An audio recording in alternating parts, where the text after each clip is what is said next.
कामेषु मिच्छाचारविरमणि सिक्खापदं समादयामि कामेषु मिच्छाचारविरमणि सिक्खापदं समादयामि।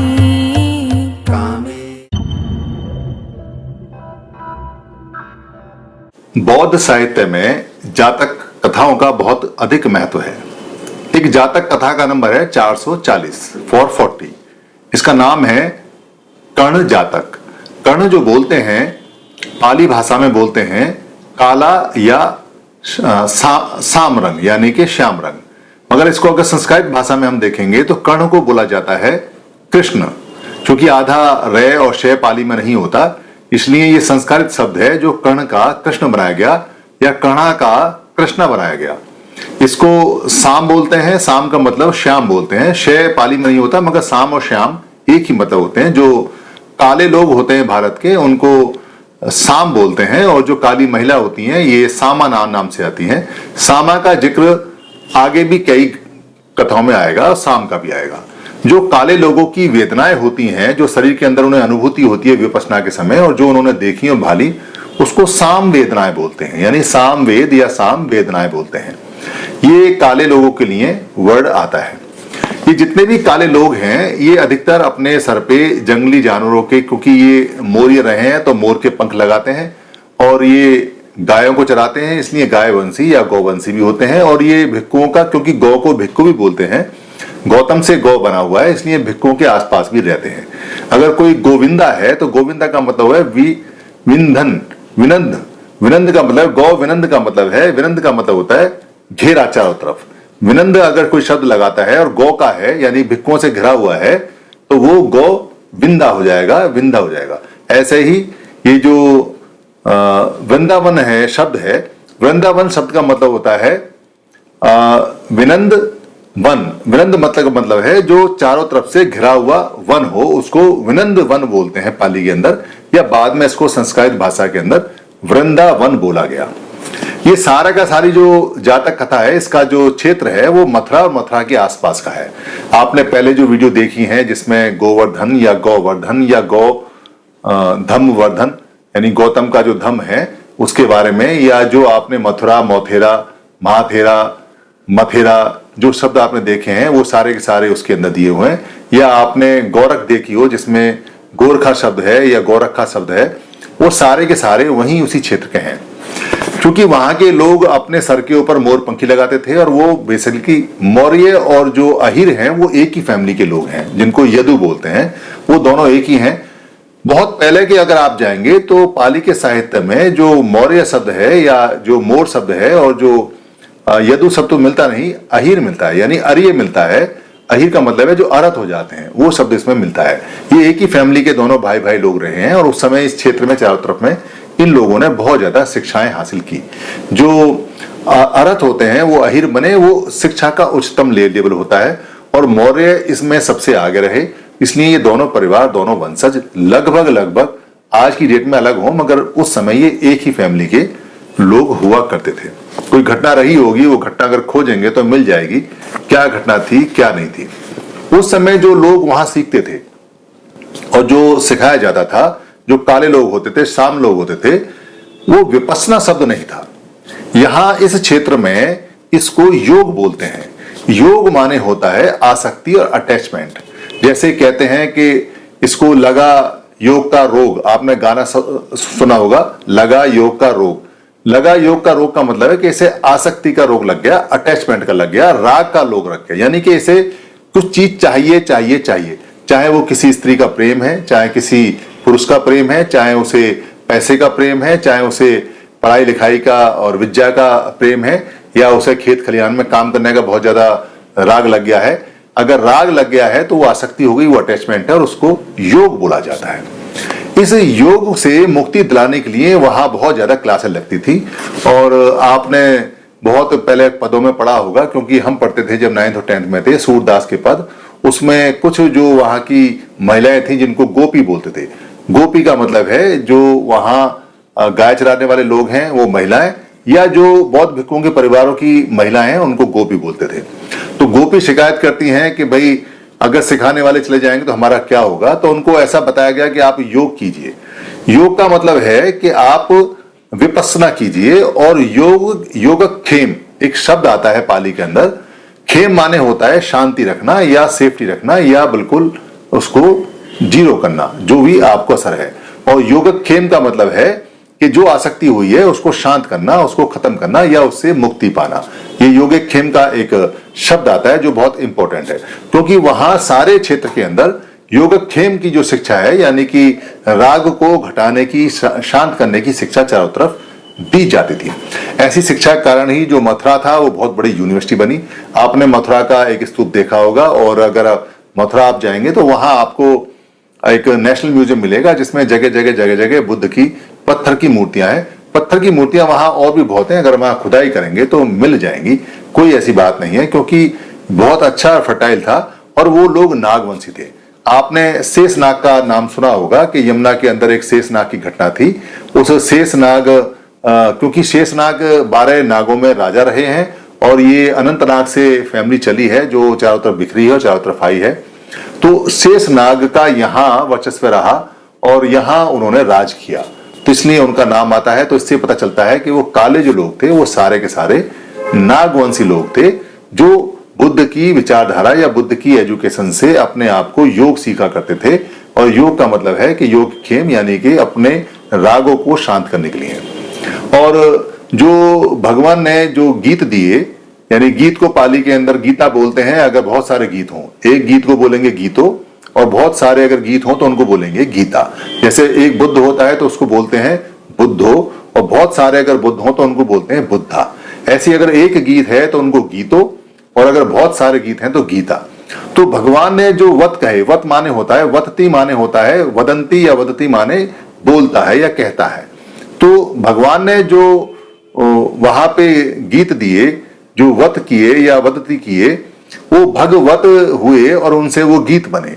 वो सारे गीत टोटल उन लोगों के आसपास में अपने आप को प्योरीफाई करने के लिए, राग और द्वेष से मुक्त होने के लिए जो वो योग करते थे उसमें वो काम आते थे। इसलिए चारों तरफ वहां बहुत अच्छा वातावरण था। और विद्या का, यानी कि जो ब्रिज, जिसको हम वृंदावन बोलते हैं, यानी कि जहां चारों तरफ घेरा होता था, वहां वो लोग आते थे और वहां जाके सारी साधना और सारा योग किया करते थे, सारे तप क्या करते थे। इसलिए आपने देखा होगा कि अधिकतर जो नाम है वो योगी है, योगिता है, या योगेंद्र है, योगेश है, योगी राज है, योग राज है, ये नाम है। और योग को जोग भी बोला बाद में, क्योंकि यहाँ की भाषा में जय ज्यादा चलता है। जैसे जे काम कर ले, जे का कर रहा है, जा में तो ये हो जाएगा, जा में तो वो हो जाएगा, जाए तो ऐसा करो, जाकू तो ऐसा हो गया। तो जे शब्द बहुत चलता है। जो की बहुत लोग इसको लगाते हैं, जय की, जो की। तो जय शब्द यह की जगह चलता है, इसलिए योग को जोग भी बोलते हैं। तो नाम यहां पड़े जोगी, जोगना, जोगेंद्र, जोगेश, जोगराज, ये नाम और योग वाले दोनों सेम है। पाली में जय शब्द नहीं मिलता, योग मिलता है, मगर यहाँ की लोकल भाषा में जय का जय बना दिया, इसलिए यहाँ योग को जोग भी बोला जाता है। जैसे आपने गाना सुना होगा जोगी जी, आपने सुना होगा जोगी जी। तो ये जोगी जी वाले जितने गाने हैं ये सारे यहीं के लोक गीतों में चलने वाले गाने हैं।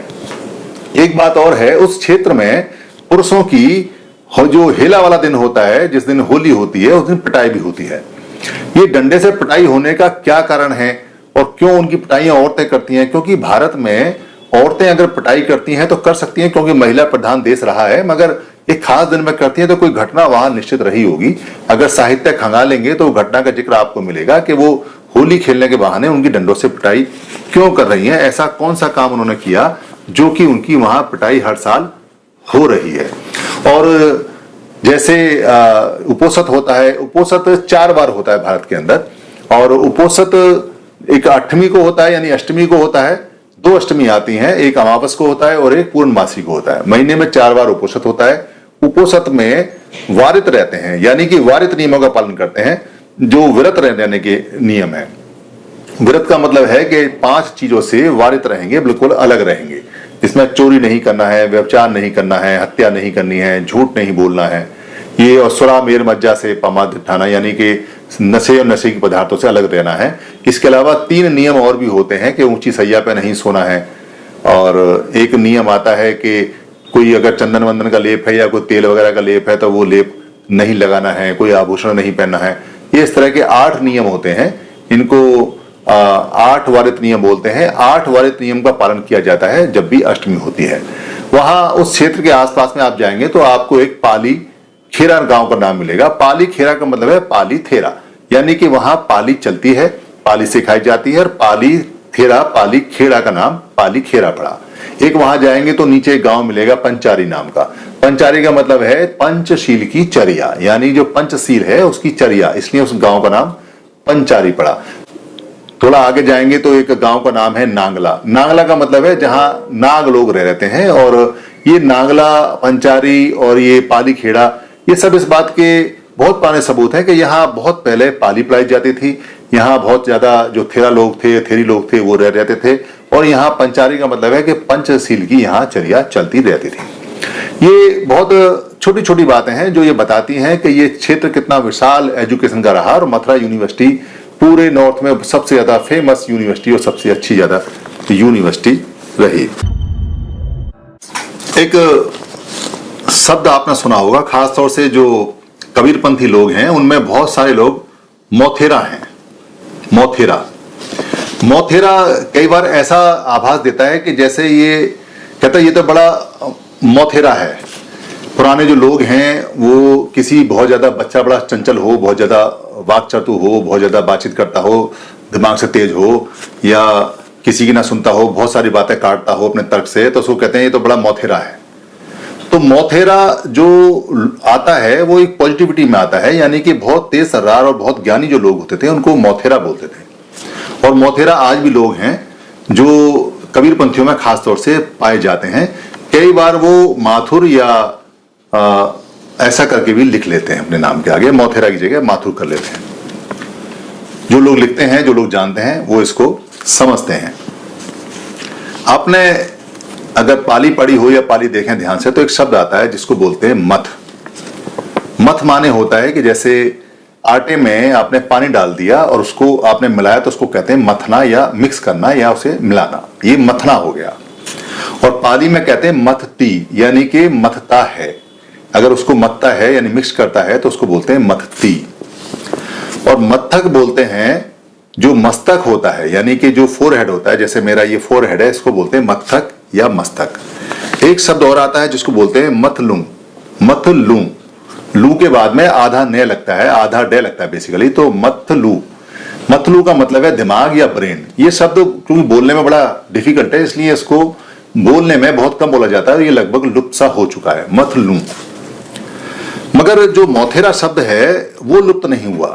वो लुप्त इसलिए नहीं हुआ क्योंकि आप मथ क्या रहे हो, बेसिकली आप मथ रहे हो मत्थक को। मत्थक का मतलब है अपने मस्तिष्क को मथ रहे हो, मथलू को मथ रहे हो। मथलू का मतलब है दिमाग को मथ रहे हो। और जो जहां आप मथ रहे हो उस जगह को मोथेरा बोलते हैं, या वहां के लोगों को मोथेरा बोलते हैं, उस जगह को मथुरा बोलते हैं।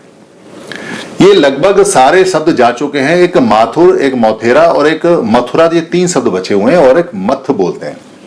मथ का बन गया मत्थु। पुराने समय में ये मत्थु होता था जो मथ बन गया, यानी कि आपने दही को मथा और दही मथने के बाद जब उसका पानी निकाल दिया, उसमें से लोनी बाहर निकाल दी, तो जो लोनी बची और जो मट्ठा बची उसको बोला आपने मत्थु, यानी वेस्ट फेंक दिया आपने, और जो सार रह गया उसका मत्थु बोलते हैं। ऐसे पुराने समय में जो लोग पढ़ने आते थे मथुरा के अंदर, मथुरा यूनिवर्सिटी के अंदर, वहां जितने भी यूनिवर्सिटी में लोग पढ़ते थे वो आपस में एक दूसरे को मथते थे, अपने मत्थक से यानी कि मस्तिष्क से, और मथलू से यानी कि दिमाग को मथते थे, और दिमाग में से जो बेकार की चीज हैं, जो राग द्वेष है, उनको निकाल देते थे, और जो अच्छी चीज बचती थी उसको मत्थु बोलते थे। इन मत्थुओं को बाद में मोथेरा बोला गया और मथुरा नाम वहां से पड़ा हुआ है। ये मथुरा के अंदर एक नेशनल म्यूजियम है, एक राष्ट्रीय संग्रहालय है। अगर आप उस राष्ट्रीय संग्रहालय में जाएंगे तो आप वहां पाएंगे कि वहां बुद्ध की यूनिवर्सिटी के समय की, जो बुद्ध के बाद यूनिवर्सिटी बनी, जो वहां महाथेराओं ने बनाई, वो यूनिवर्सिटी में बहुत सारी बुद्ध की स्टैचू वहां रखी हुई हैं। आज भी मथुरा में अगर कहीं कोई जगह खोदते हैं तो वहां पर बुद्ध की स्टैचू निकलती हैं। बताते हैं जो चीनी यात्री आए थे उनके वर्णन है कि वहां पे बौद्धों की बहुत सारे छोटे मोटे स्कूल और यूनिवर्सिटियां थी।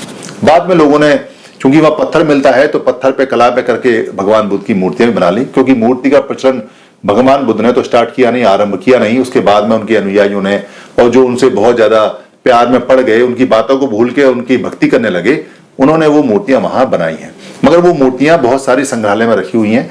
मैं आपको यहाँ संग्रहालय के कुछ फोटो दिखा रहा हूं, वो आप देखिए और कभी जाएं तो संग्रहालय को जरूर देखिए, क्योंकि मथुरा पूरा का पूरा क्षेत्र भगवान बुद्ध की शिक्षाओं का सबसे बड़ा केंद्र दिल्ली के आसपास में रहा है, क्योंकि वो यमुना के किनारे है और यमुना के पास में बसा हुआ है। वहां भिक्षु और शिक्षा, खाना पानी बहुत अच्छा मिलता था, इसलिए वहां सेंटर बहुत बड़े बड़े बन गए और वहां चले भी बहुत, इसलिए लोग भूले नहीं।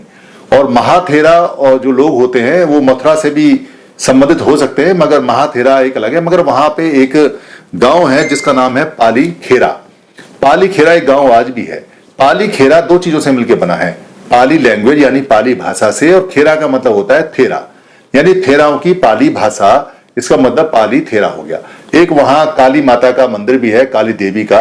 काली देवी जो बोली जाती है, काली देवी अगर कहीं भी है या काला देवता अगर कहीं भी है तो वो 100% 200% वो भिक्खु या भिक्खुनी, थेरा थेरी, महाथेरा या महाथेरी या उपासक या उपासिका का वो स्थान रहा है जहां उसने जीवन भर पढ़ाया है। और लोगों ने उसकी स्मृति में कोई स्तूप बना दिया है, जो लिंग जैसे आकार का भी हो सकता है, एक स्तूप बना दिया है, और वो काली माता के नाम से या चंडी माता के नाम से या चंडाल के नाम से जाना जाता है या पहचाना जाता है। ये असुर, दस्यु, ये सारे शब्द मैंने आपको बताए हैं। आप टीम 22 की वीडियोस को देखते रहेंगे तो आपको सारे जो जितने भी शब्द हैं उनके अर्थ लगातार मिलते रहेंगे। मथुरा का बहुत अच्छा है, मथुरा आप जाइए, वहां जाके देखिए कि कैसे किस समय यूनिवर्सिटियां चलती थी और कौन कौन से अवशेष वहां भी रखे हुए हैं। मथुरा आज भी उतना ही है, अगर आप ध्यान से देखेंगे तो आपको मौथेरा, मथुरा, मत्थु, महाथेरा, थेरा में कोई अंतर महसूस नहीं होगा। सद्दसार, विज या विज्जवासी, आपने जो बुद्ध वंदना है उसके अंदर एक लाइन सुनी होगी, विद्याचरण संपन्नो लोक विदु। ये जो विद्याचरण संपन्नो आता है इसका मतलब है विद्या प्लस आचरण, यानी विद्या प्लस आचरण। और विद्या का जो मतलब है यहां पे होता है विद्या। विद्या जो बोलते हैं वो हायर एजुकेशन को बोलते हैं। जैसे कोई व्यक्ति अगर एमए या पीएचडी या एमफिल करता है या डॉक्टरेट करता है या डॉक्टरेट इन लिटरेचर करता है या मेडिसिन में करता है, जो हायर एजुकेशन होती है उसको यहाँ विद्या बोलते हैं। तो जो विद्या जहां लोग रहते हैं और जहां लोग विद्या ग्रहण करते हैं, अगर वहां वास करते हैं तो उनको बोलते हैं विद्यावासी या ब्रजवासी या विद्यावासी। तो ब्रजवासी का मतलब हो गया विद्यावासी, और ब्रजवासी जो क्षेत्र है ये जो मथुरा नाम की यूनिवर्सिटी है, जो भारत में बुद्ध समय के, खासतौर से जो मौर्य काल के समय जो सबसे बड़े बड़े सेंटर थे, सबसे बड़े बड़े एजुकेशन के केंद्र थे, विद्या के सेंटर थे, विद्या के केंद्र थे, उनमें से एक मथुरा आता है जो दिल्ली के पास में पड़ता है। उस मथुरा के अंदर बहुत बड़ी यूनिवर्सिटी थी। उस यूनिवर्सिटी में जो लोग रहने वाले थे, जो बड़ी बड़ी विद्या या विद्या हासिल करते थे, उनको वहां और वहीं रहते थे, तो उसके फेमस हो गया चारों तरफ कि ये ब्रजवासी हैं। इसलिए ब्रजवासी का जो नाम है वो बहुत फेमस है। और वाक्करण क्या होता है? वाक्करण होता है जो वाक माने बातचीत, जो बातचीत में लिप्त रहता है या बातचीत करता है। और वाक्य विहारी क्या होता है? वाक्य विहारी यानी कि वाक करने वाला ऐसा व्यक्ति जो ब्रह्म विहार में रहे या बिहार का हो, यानी कि किसी बिहार में रहने वाला हो। जैसे जितने भी आराम या बिहार बनाए बाद में, जिसमें भिक्खु लोग रहते थे और भिक्खु लोग उसमें विद्या हासिल करते थे, तो भिक्खुओं को वाक बिहारी भी बोला करते थे, यानी वाक्य बिहारी भी बोला करते थे, और वो बिहार करते थे और बिहार में रहते थे। एक कहानी आपने सुनी होगी, एक समय भगवान बुद्ध को जब ये पता चला कि कहीं पर एक यज्ञ हो रहा है और उस यज्ञ में बहुत सारे जानवरों की बलि दी जाएगी, मतलब उनको जिंदा काटा जाएगा, मारा जाएगा और फिर पकाकर खाया जाएगा। तो वो अपने भिक्खु संघ के साथ वहां जाते हैं और वहां जो आयोजक होते हैं, जिन्होंने हजारों की संख्या में गांव के भोले भाले लोगों के जानवर जबरदस्ती पकड़ पकड़ कर काटने के लिए इकट्ठे किए हुए हैं, उनको वहां जाके समझाते हैं कि ये यज्ञ इसको नहीं कहते। यज्ञ का मतलब कुछ दूसरा होता है। किसी की हत्या करके कभी भी कोई पुण्य नहीं कमाया जा सकता, और वो विपश्यना के थ्रू उनको उसको दिखाते भी हैं। ये बात आयोजकों की समझ में आ जाते हैं। और उस दिन के बाद से भगवान बुद्ध का एक नाम और पड़ता है, उनका नाम पड़ता है गौरक्षा, यानी जो आज की डेट में उनके वंशज हैं जिनको गोरखा बोलते हैं, गोरखा या गौ रखा बोलते हैं, वो जो नेपाल के अंदर हैं और आज भी बड़ी शिद्दत से वो भारत के अंदर बहुत ज्यादा सुरक्षा देते हैं, रक्षा करते हैं, और बड़े ईमानदार और बड़े कर्मठ और बहुत भोले और बहुत अच्छे व्यक्ति होते हैं, क्योंकि वो भगवान बुद्ध के उसी वंशज के लोग हैं जिन्होंने तब गौ रक्षा की थी। वो आज भी गौ रक्षा करने के लिए, गौ की सुरक्षा के लिए, पालन करने के लिए आज भी तत्पर रहते हैं। यहाँ आपने देखा होगा कि जानवर वहां बहुत सारे बंधे हुए थे, मगर उनको गौ रक्षा बोला गया। कहीं भी बैल रखा या भैंस रखा या बकरी रखा या ऊंट रखा या घोड़ा रखा, ऐसा नहीं बोला गया, यानी कि उनको गौ रखा बोला गया। तो पाली साहित्य के अंदर गौ का मतलब जो होता है, वो जितने भी कैटल और जितने भी जानवर हैं उन सबको गौ बोलते हैं। उसमें किसी का कोई लिंग भेद नहीं होता, चाहे वो पुल्लिंग हो, चाहे वो स्त्रीलिंग हो, चाहे कोई भी तरह का जानवर हो जो चौपाया है और जो मनुष्य के साथ में रहता है, उसको सबको कैटल बोलते हैं, और कैटल को पाली के अंदर गौ बोलते हैं। जैसे जितनी भी नदियां हैं पाली में उन सबको गंगा बोलते हैं। गंगा जो नाम है नदी है, यानी रिवर को ही गंगा कहते हैं। रिवर गंगा है, गंगा रिवर है, यानी नदी और रिवर और गंगा तीनों सेम एक दूसरे के पर्यायवाची हैं। ऐसे ही जो गौ है वो सारे कैटल के लिए आता है, यानी कैटल है अगर जानवर है तो वो गौ है। ये बिल्कुल स्पष्ट और बिल्कुल क्लियर बात है। इसलिए आपने कहीं भी भैंस रखा नहीं देखा होगा या भैंसा रखा नहीं सुना होगा, आपने हमेशा गौ रखा ही सुना होगा या गोरखा ही सुना होगा। ये शब्द बिल्कुल साफ साफ है, क्योंकि गौ के यहां पर एक मतलब और भी है। पाली के अंदर जो गौ है उसका एक बहुत सा सिंपल सा एक मतलब यहां और भी निकल के आता है। वो आता है कि जब भिक्खु, जब गौतम बुद्ध, जब गौतम, यानी गौ का आप नाम देखिए कि गौतम से गौतम बना हुआ है और गौ से जानवर बने हुए हैं, दोनों सेम है। गौ से हम सारे एनिमल को बोल रहे हैं पाली के अंदर, गौतम जो बना हुआ है उसके पहले दो अक्षर गौ हैं, तो गौ और गौ दोनों सेम है। तो यहां अगर गौचर गांव है, यानी कि पाली के अंदर अगर गौचर गांव है, तो इसका मतलब ये नहीं है कि जहां गाय भैंस या बकरियां चरती हैं वो गांव है। गौचर का मतलब है जहां भिक्खु या बुद्ध चारिका करते हैं, गांव में भिक्काटन के लिए जाते हैं, उसको गौचर गांव बोलते हैं। तो गौचर का मतलब होता है भिक्काटन, और यहां गौ का मतलब होता है भिक्खु। और अगर यहां कहेंगे कि गौ वाला यानी ग्वाला या गाय वाला, तो इसका मतलब होता है कि जो गाय चराने जाता है उसको गौ वाला बोलते हैं। और गोकुल यहां दोनों के लिए आता है, यानी कि भिक्खुओं का भी कुल है, गौतम का भी कुल है, और जो गाय चराने वाले लोग हैं, कैटल चराने वाले लोग हैं, भैंस चराने वाले लोग हैं, घोड़े चराने वाले लोग हैं, हाथी चराने वाले लोग हैं, जितने भी कैटल चलाने वाले लोग हैं उनको भी गोकुल बोला जाते हैं, उनके कुल को भी। तो ये बिल्कुल स्पष्ट और ये क्लियर है। इसलिए कंफ्यूजन आज की डेट में इसलिए होता है क्योंकि भिक्खु लगभग जा चुके हैं और भिक्खुओं के कुल भी लगभग खत्म हो चुके हैं, और जो गोरखा है वो गोरखा से गोरखा बन चुके हैं। तो जितने भी कंफ्यूजन थे, और क्योंकि साहित्य में जो नाम है वो गौ का जाता है, गौ जो होता है वो सभी के लिए बोला जाता है। बेसिकली अगर आप काऊ के लिए बोलेंगे तो गाय बोलेंगे या धेनु बोलेंगे। गौ बछड़े के लिए भी आता है, गौ भैंसे के लिए भी आता है, गौ भैंसिया के लिए भी आता है, गौ बछड़े के लिए भी आता है। और पाली के अंदर एक शब्द और है जिसको महिष बोलते हैं। महिष पुल्लिंग शब्द है, महिष का मतलब भी कैटल ही होता है, ये दूसरा इसका शब्द है, मगर ये साउथ में ज्यादा चलता है। आपने अगर कटप्पा की पिक्चर देखी होगी, आपने देखा होगा कटप्पा को किसने मारा, जो बाहुबली पिक्चर थी, उसमें महिष्मीति करके एक शब्द बार बार आता है, महिष्मीति। आपने महिषासुर सुना होगा, तो महिष्मीति और महिषासुर और महिष, ये जो महिष है ये उधर के जो ब्लैक लोग हैं, क्योंकि काऊ का और भैंस का या गाय का जो रंग है या घोड़े का रंग है या जानवरों का रंग है या मनुष्य का रंग है, ये रंग पर्वत पर ठंड में सफेद होते हैं, और जैसे जैसे गर्मी बढ़ती जाती है वैसे वैसे सभी जानवरों के, मनुष्य से लेकर सभी जानवरों के रंग डार्क होते चले जाते हैं। इनमें कोई गौ या गाय या भैंस भी अपवाद नहीं है। जो नीचे आ गए वो काले हो गए, जो ऊपर रहे वो सफेद हो गए। बाकी जाति और प्रजाति लगभग उनकी सेम है पूरी दुनिया के अंदर, उसमें कोई अंतर नहीं है। जैसे मनुष्य की सारी जातियां लगभग सेम होती हैं, जैसे उनको होमोसेपियंस बोलते हैं वैसे ही ये सबके सब बोले जाते हैं। तो यहाँ जो कंफ्यूजन है वो इस बात का है क्योंकि बहुत ज्यादा जो प्रचार किया गया वो गौ को गाय से कह के दिया गया। जैसे गौदान, गौदान का मतलब है भिक्षु के लिए दान देना, मगर गाय ही दान में चली गई पूरी पूरी, क्योंकि गौदान का मतलब गाय दान नहीं है। गौदान का मतलब है कि कोई भी कैटल अगर आप दान में देते हैं अब के समय में, और उस समय में था कि जब भिक्षु को दान देते हैं उसको गौदान भी बोलते हैं, यानी कि जो भिक्षु आया है उसको अगर कुछ दिया तो वो भी गौदान के रूप में आता है। और गौ भूमि वो होती है जहां बहुत सारे भिक्षु रहते हैं, यानी बहुत सारे भिक्षु रहते हैं, उसको गौ भूमि बोलते हैं, बिहार भी बोलते हैं। और बहुत सारे गौ यानी कैटल रहते हैं, उसको भी गौ भूमि बोलते हैं। गौधूली क्या होती है? गौधूली वो होती है जब भिक्षु संघ बहुत चलता था तो भिक्षु संघ के पैरों से चलने से जो धूल उड़ती थी उसको गौधूली बोलते हैं, और जो कैटल चलते हैं उनके पैरों से धूल उड़ती है उसको भी गौधूली बोलते हैं।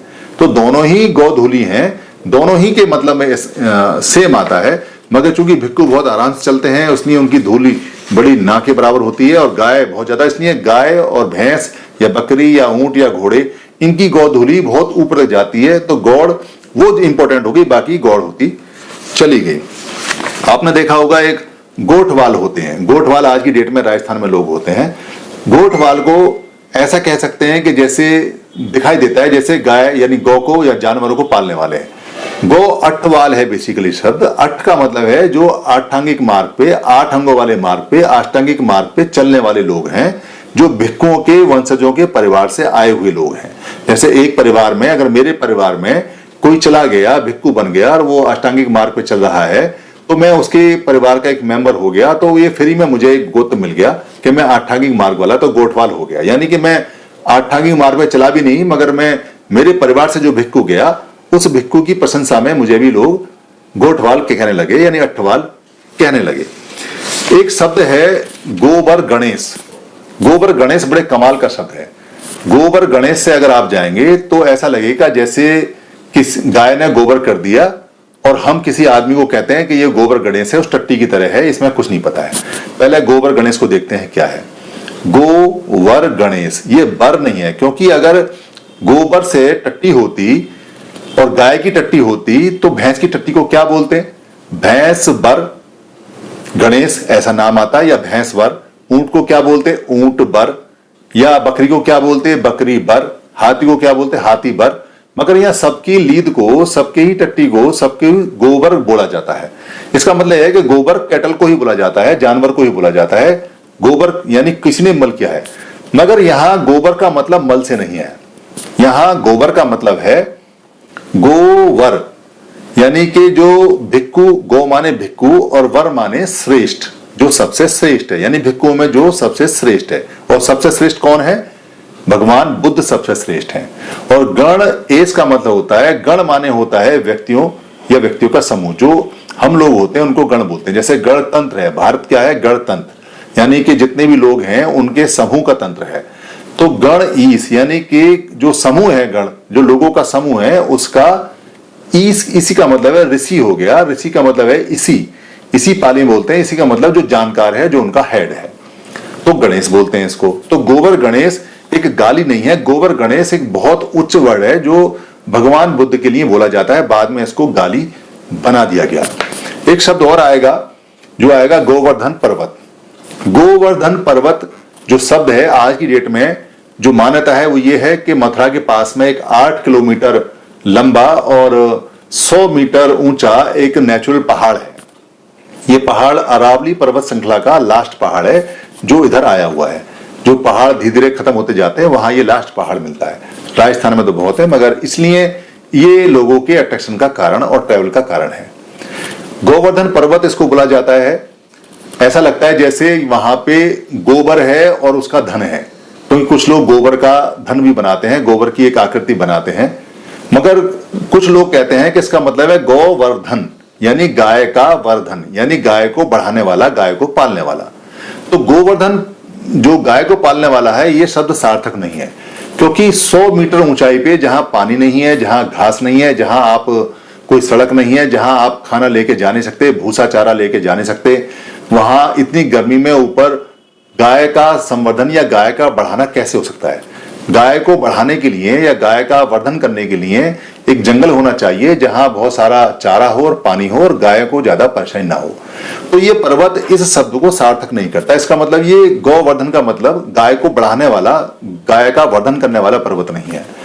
मगर दूसरे शब्द में अगर हम देखें इसे, तो गौ का मतलब है भिक्खु, यानी भिक्खुओं का वर्धन करने वाला पर्वत। ये शब्द बिल्कुल ठीक है, क्योंकि भिक्खु जो हैं वहां बैठ के तपस्या करते हैं, ध्यान करते हैं, साधना करते हैं, विपස්සना करते हैं।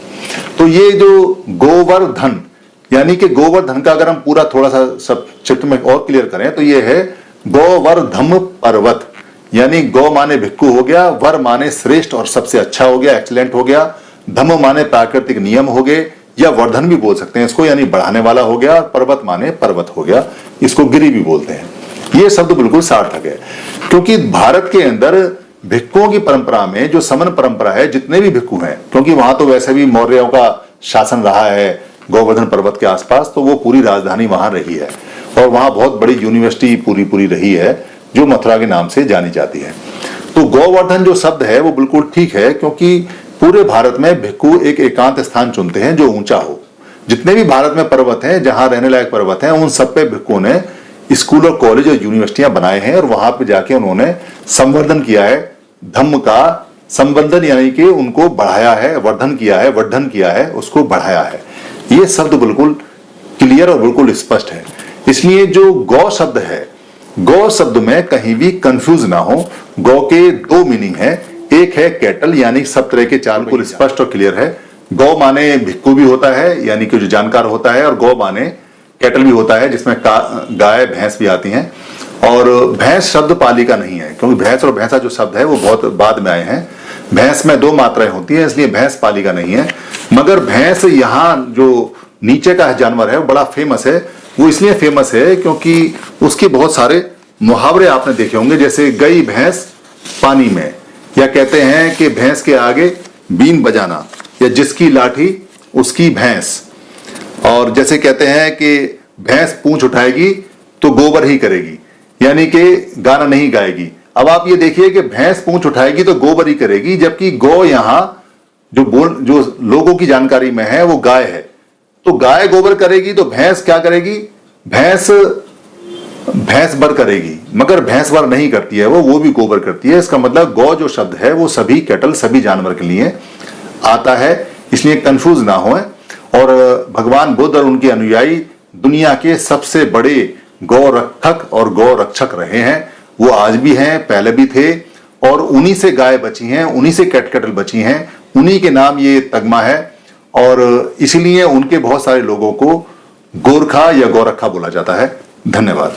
तो प्रश्न आया है, बड़ा वाजिब प्रश्न है और बहुत ही बुद्धिजीवी, कह सकता हूं कि 2-3 बुद्धिजीवी लोगों की तरफ से आया है।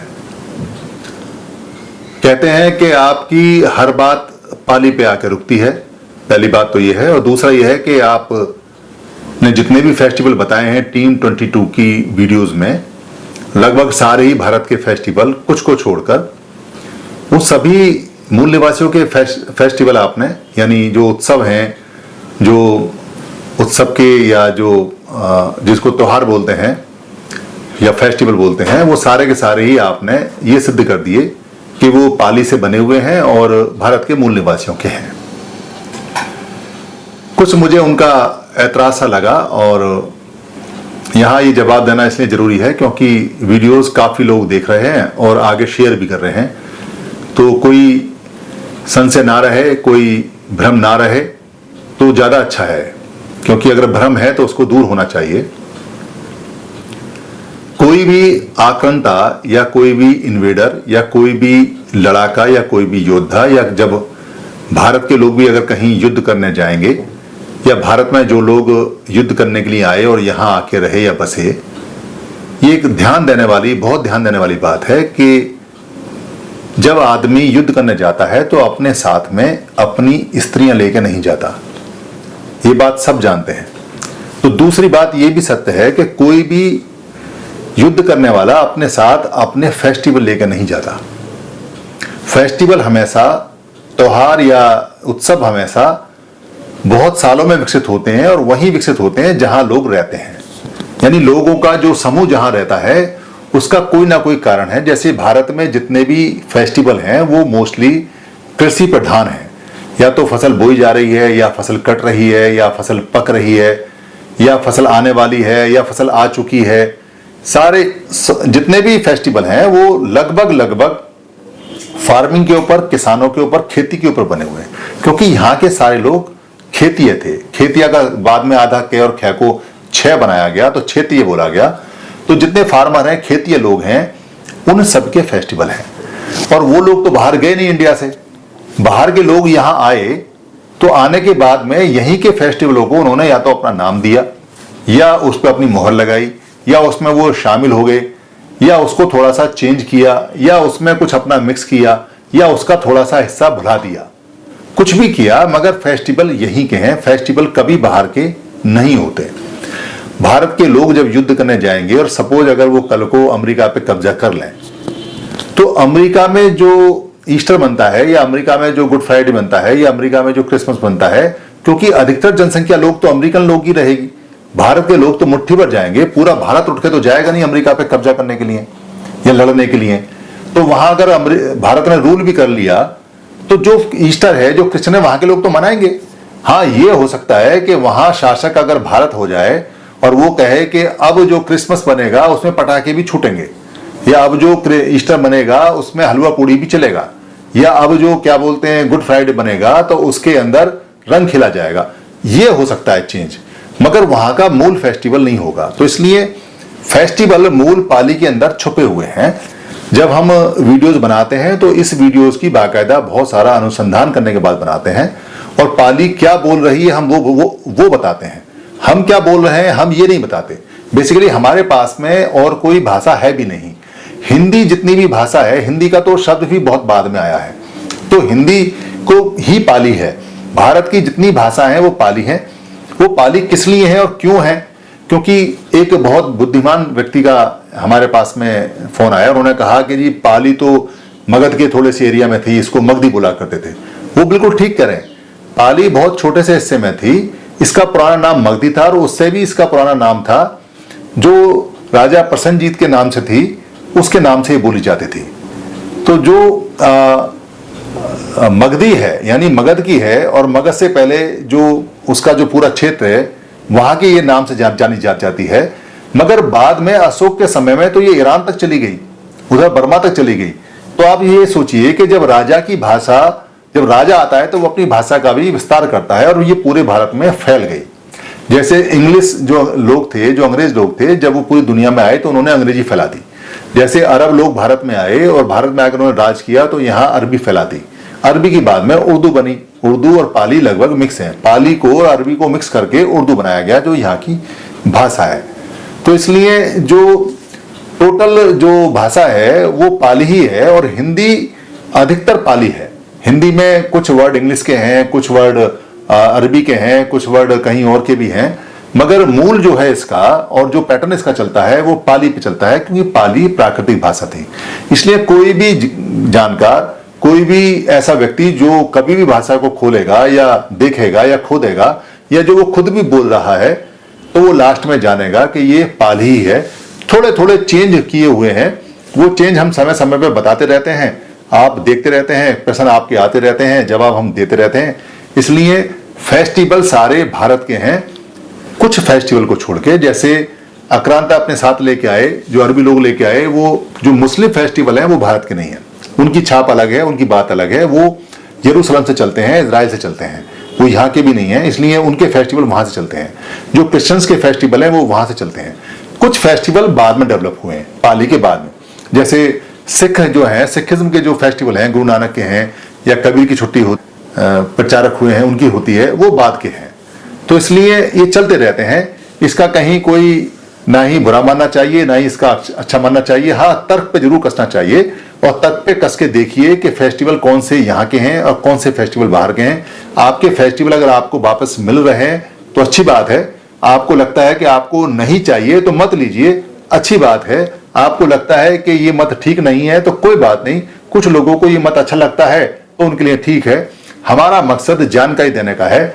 हम जानकारी देते हैं, आप कैसे इस्तेमाल करते हैं ये आपके ऊपर है। हम सभी के वेल विशर हैं, सबका मंगल हो। ये जो टीम 20 चैनल है ये जानकारी बिल्कुल समानता के साथ में, एक रूप के साथ में सबको देता है। धन्यवाद।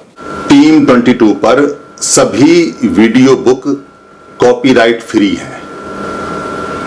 आप अपने पोर्टल पर, अपने यूट्यूब पर, अपने फेसबुक पर या किसी भी जो भी ऐप है उस पर आप यहां से डाउनलोड कर टीम 22 से या फेसबुक से या मेरे पेज से कहीं से भी कोई भी वीडियो ले सकते हैं, उसको डाउनलोड कर सकते हैं। उसमें अपने नाम का कुछ भी ऐड कर सकते हैं या अपनी कमेंट्री कर सकते हैं। उस वीडियो का कोई भी पार्ट आप ले सकते हैं, उसका प्रिंट मटेरियल भी बना सकते हैं, उसको किसी भी भाषा में आप बदल सकते हैं, उसका ऑडियो चेंज कर सकते हैं, उसका वीडियो ले सकते हैं।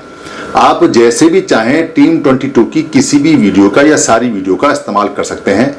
ये हमेशा कॉपीराइट फ्री थी और हमेशा कॉपीराइट फ्री रहेंगी। हमारा सिर्फ इतना काम होता है कि महापुरुषों की जो बातें हैं उन बातों को हम सरल भाषा में, आम भाषा में आप तक पहुंचा देते हैं। अब आगे आपका काम है कि आप अपनी भाषा में बदल के या ऐसा का ऐसा शेयर करके या इसको आगे भेजकर या इसका लिंक भेजकर या इसमें से कोई भाषा बदलकर या इसको प्रिंट कर या इसको लोड कर या डाउनलोड कर या इसको टीवी में बच्चों को दिखाकर या किसी को गिफ्ट कर जैसे भी चाहें वैसे इसको आगे पहुंचाएं। धम्म की सेवा सबसे बड़ी सेवा है, क्योंकि धम्म दान, धम्म को देना सभी देने में, यानी जितना भी हम किसी को देते हैं, दान देते हैं, उनमें सबसे बड़ा माना जाता है। अगर आपको लगता है किसी वीडियो में कोई परेशानी है तो आप हमें लिख के भेज दीजिए, हम दूसरा वीडियो बनाकर आपको भेज देंगे। आप धम्म की सेवा में सहायक बने, धम्म आपको खूब लाभ देगा, धम्म आपको लाभ देगा, आप धम्म को लाभ देंगे, ये दोनों इंटरचेंज है। यही धम्म की प्राकृतिक नियम है। धन्यवाद।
Sangam Saranam Gacchami.